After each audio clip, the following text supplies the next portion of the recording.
Hello guys, welcome to chasing mathematics classes. Guys, आज हम नया चैप्टर शुरू करने वाले हैं, chapter number 4, that is linear equation in two variables. तो चैप्टर शुरू करने से पहले हम देखते हैं कि लीनियर इक्वेशन और टू वेरिएबल्स का मतलब क्या है। उससे पहले हम देखते हैं लीनियर इक्वेशन का मतलब क्या होता है। हमने पॉलिनोमियल्स वाले चैप्टर में पढ़ा था कि लीनियर पॉलिनोमियल क्या होते हैं। तो लीनियर इक्वेशन क्या होती है? जिसमें डिग्री, हाईएस्ट डिग्री क्या हो? 1। हम 3x+4 लिख रहे हैं, तो इसके अंदर हाईएस्ट डिग्री क्या है? 1। और इधर नहीं है तो x की पावर 0 होगी, तो हाईएस्ट डिग्री क्या है? 1। तो इट मीन्स ये क्या है? Linear equation. तो लीनियर इक्वेशन क्या होती है? Linear equations are those equation which are having degree 1। Linear equation क्या होते हैं? Linear equation are those equations which are having degree 1। ठीक है, linear equations are those equation which are having degree 1, जिनके पास degree क्या होती है? 1। जैसे एग्जांपल देखते हैं, 4x+8, x to the power क्या है? 1। यहाँ पे कुछ भी नहीं है तो x टू द पावर 0 लिख सकते हैं हम। तो हाईएस्ट पावर क्या है इसके अंदर? 1, तो इसकी डिग्री क्या हुई? 1। तो लीनियर इक्वेशन क्या होते हैं? Linear equations are those equation which are having degree 1। लेकिन चैप्टर का नाम है linear equation in two variables. Linear equation तो हो लेकिन टू वेरिएबल्स में। जैसे इसके अंदर अब टू वेरिएबल्स मतलब वेरिएबल क्या होते हैं? जो ये अल्फाबेटिकल ऑर्डर में लिखते हैं हम, वो होते, जो हम अल्फाबेट्स लिखते हैं वो होते हैं वेरिएबल्स। तो इसके अंदर हमें बोला है linear equation in two variables. It means for linear equation तो होना चाहिए बट टू वेरिएबल्स का होना चाहिए। अब देखो, लीनियर इक्वेशन है, पावर दोनों की 1 है, बट वेरिएबल्स 2 हैं, एक x है और एक y है। तो it means for linear equation in two variables है। तो आपको क्लियर हुआ? Linear equation in two variable की डेफिनेशन देखते हैं क्या होती है। देखते हैं, linear equation in two variables, इसकी डेफिनेशन क्या होती है? Any equation which can be put in the form ax plus by plus c is equal to 0, where a, b and c are real numbers.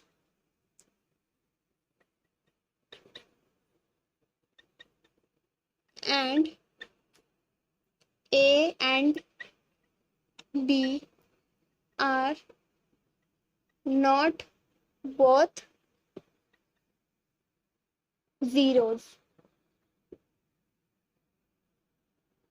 is called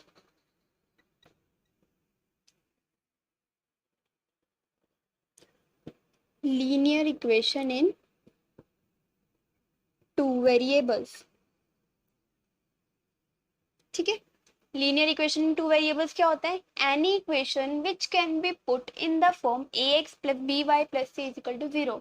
एक ऐसी equation जिसको हम इस equation में पुट कर सकते हैं, जिसमें a, b और c क्या है? Real number. और a और b दोनों 0 नहीं हो सकते। एक टाइम पे या तो एक 0 हो सकता है या एक भी 0 नहीं होगा, लेकिन दोनों एक साथ 0 नहीं हो सकते। ठीक है, not both zeros is called linear equation two variables. इसको हम कहते हैं linear equation two variables. Linear equation है, पावर दोनों की 1 है और दो वेरिएबल यूज हो रहे हैं x और y। ठीक है, तो लीनियर इक्वेशन टू वेरिएबल्स कौन से होते हैं? ऐसी इक्वेशन जिनको इसके अंदर हम पुट कर सकते हैं और a b c जिसमें रियल नंबर है और a और b दोनों एक साथ 0 नहीं हो सकते, वो होते हैं linear equation in two variables. चलिए, linear equation in two variables में हमें दो चीजें पता होनी चाहिए। इस इक्वेशन में कुछ भी हम मैथमेटिकल कुछ लगा रहे, ऑपरेशन लगा रहे हैं, तो चेंजेस कब नहीं आएंगे? तो देखते हैं, पहला चेंज कब नहीं आएगा? When a number is added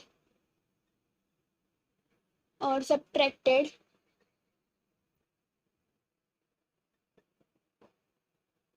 to both sides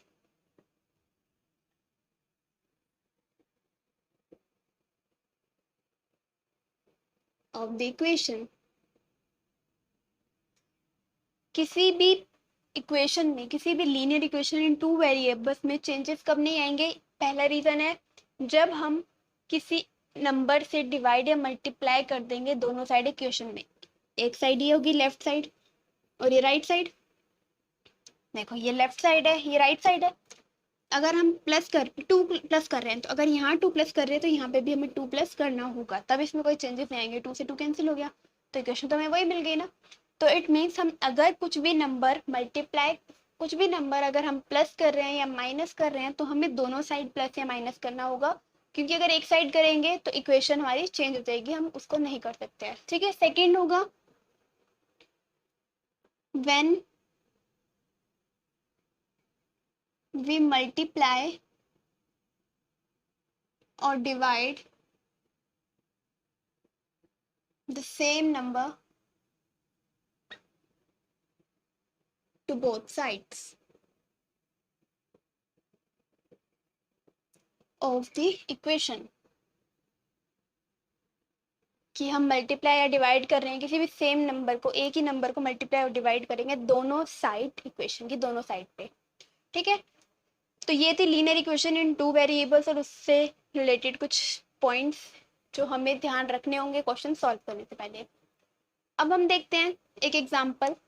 हमें गिवन है, अभी हमने पढ़ा linear equation in two variables क्या होते हैं, जब उसको हम पुट कर सके ax plus by plus c is equal to 0 के अंदर पुट कर सके तभी होता है। अब मुझे दे रखा है 3x plus 4y is equal to 3, इसको मैं पुट करना है इसमें, तो कैसे करेंगे?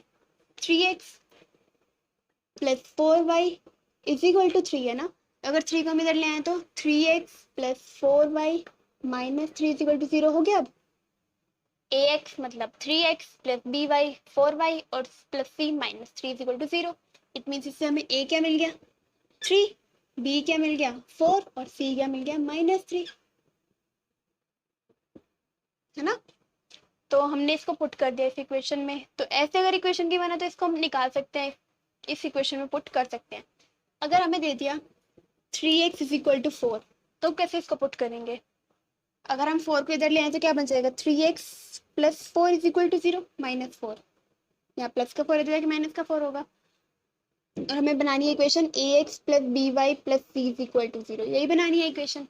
x वाली टर्म तो इसके अंदर है, y वाली टर्म नहीं है। इट मीन्स जरूर y को 0 से मल्टीप्लाई किया होगा तभी y चला गया। किसी भी नंबर को 0 से मल्टीप्लाई करते हैं तो 0 ही आता है। तो इसको हम ऐसे लिख सकते हैं 3x प्लस 0y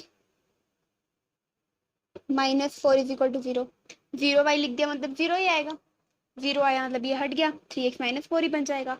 अब ये इक्वेशन इस फॉर्म में कन्वर्ट हो गई, 3x मतलब ax, 0y by minus 4 plus c is equal to 0। It means जब भी कोई वेरिएबल नहीं गिवन, मैंने आपको बताया था जब linear equation in two variable की डेफिनेशन आपको बता रही थी कि एक टाइम पे x और y मतलब a और b सेम 0 नहीं हो सकते, कोई एक 0 हो सकता है। तो इसमें कोई एक 0 है, दोनों 0 नहीं है, तो इट मीन्स हम इसको इस फॉर्म में भी लिख सकते हैं।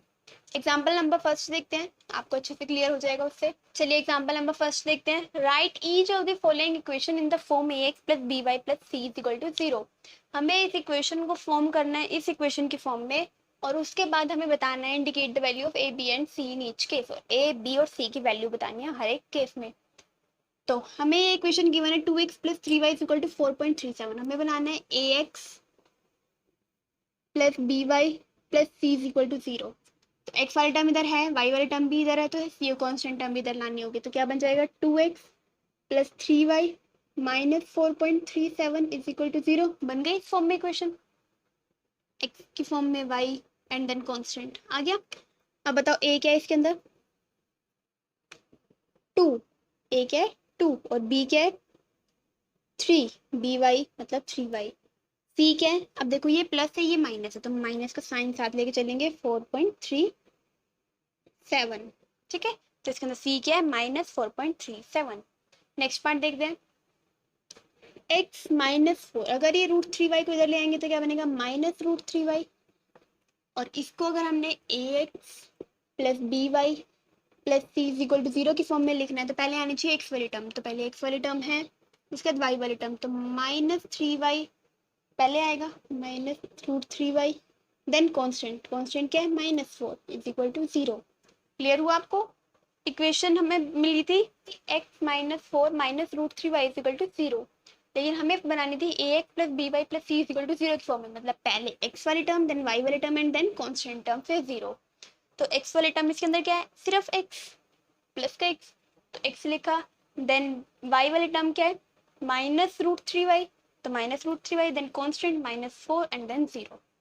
ठीक है, अब इससे हमें a क्या मिला, a मतलब x का कोफिशिएंट, x का कोफिशिएंट कुछ नहीं है, इट मींस 1।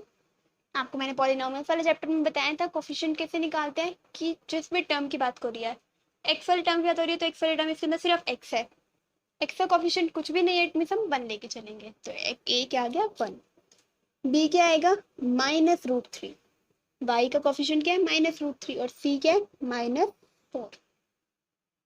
थर्ड पार्ट देखते हैं, 4 is equal to 5x minus 3y, तो क्या करेंगे, पहले सारी टर्म्स को एक साइड ले जाएंगे, 5x माइनस 3y पहले से इधर है, ये प्लस का 4 इधर के -4 इज इक्वल टू 0।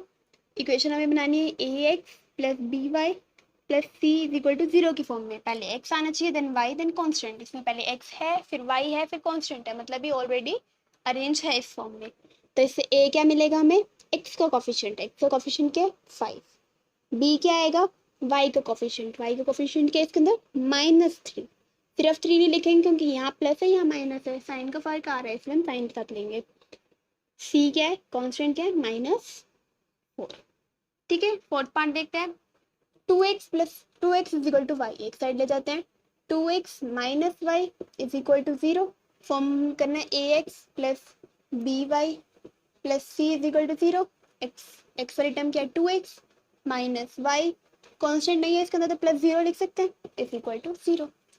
कॉन्स्टेंट नहीं गिवन, अगर किसी भी वैल्यू के अंदर हम प्लस 0 कर रहे हैं तो वैल्यू वही तो वैल्यू आएगी 0, कोई फर्क नहीं पड़ेगा 0 से।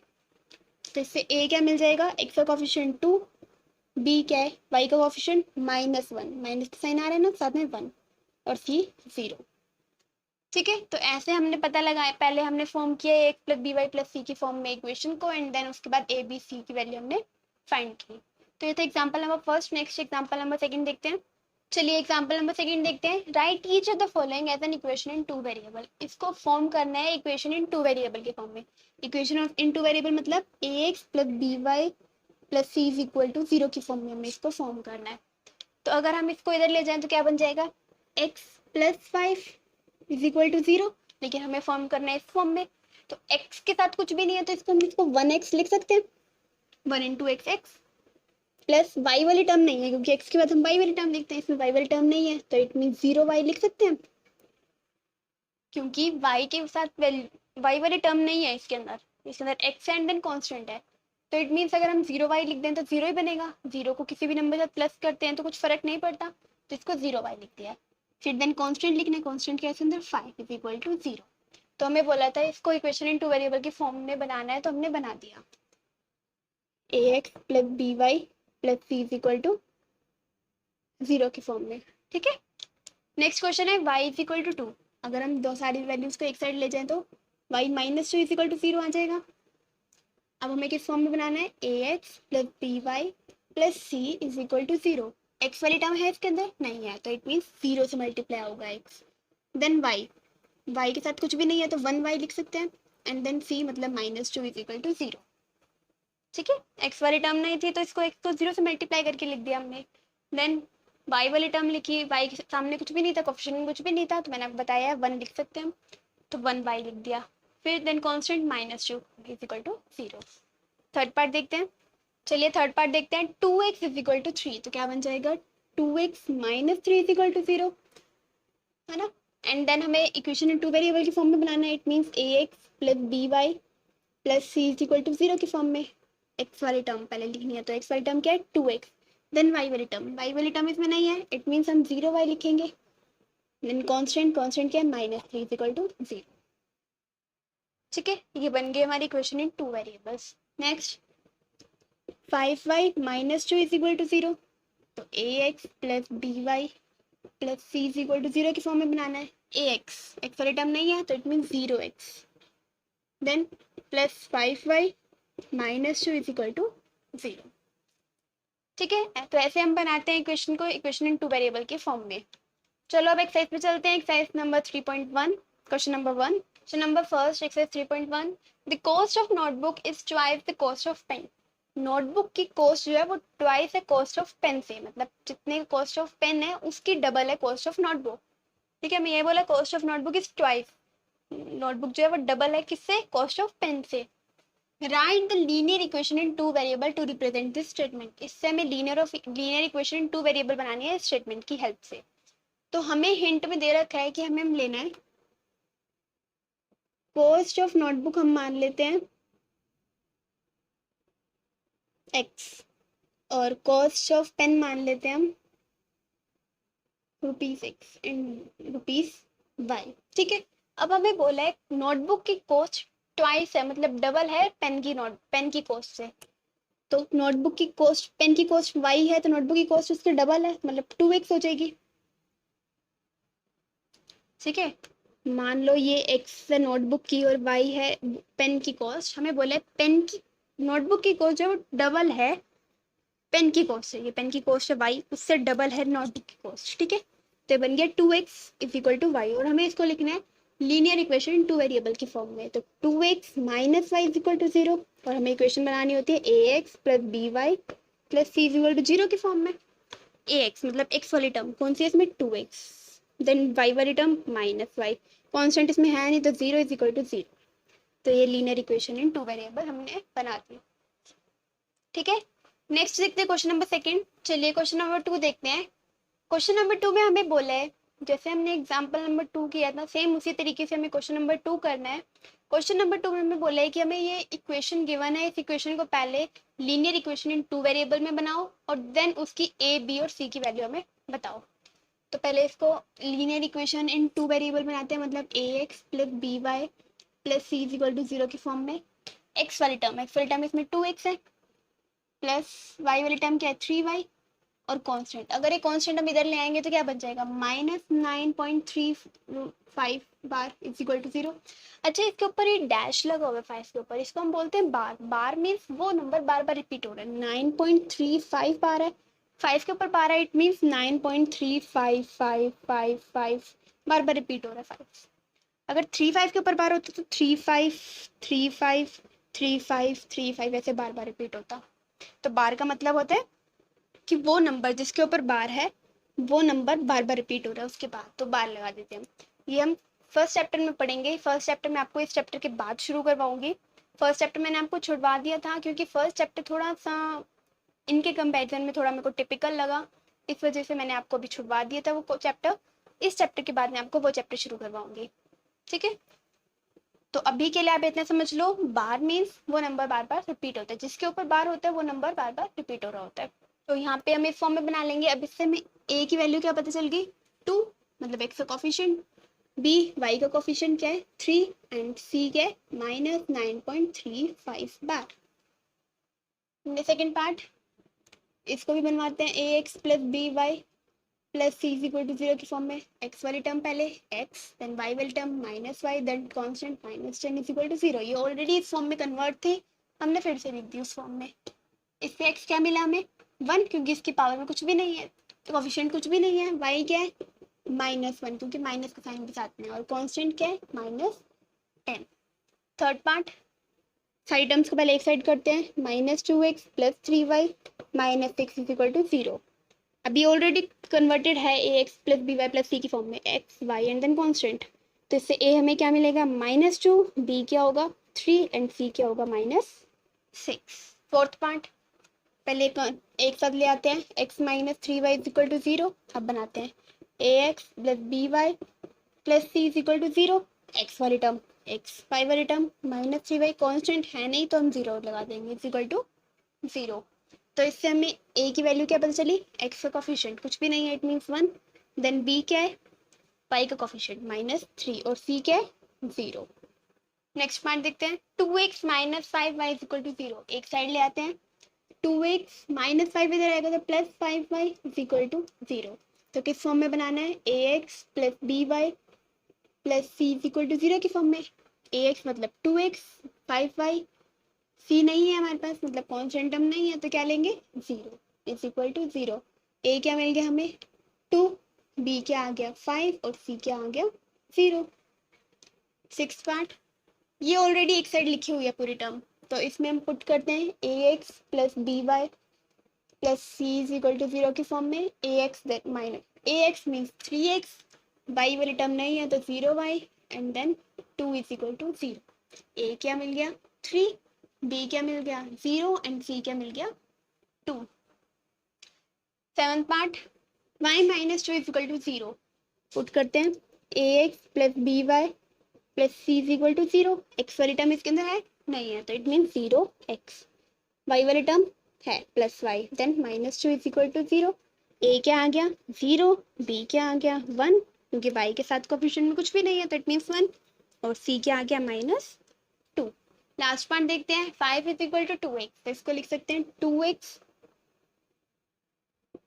जैसे 5 इज इक्वल टू 2x, इसको लिखते हैं 5 minus 2x is equal to 0। ax plus by plus c is equal to 0 की फॉर्म में कन्वर्ट करते हैं। x वाली टर्म क्या है -2x, साइन के साथ चलेंगे ठीक है। देन y वाली टर्म नहीं है तो 0y and then 5 is equal to 0। a क्या मिल गया -2, b आ गया 0 और c आ गया 5। तो ये थी आपकी एक्सरसाइज 3.1।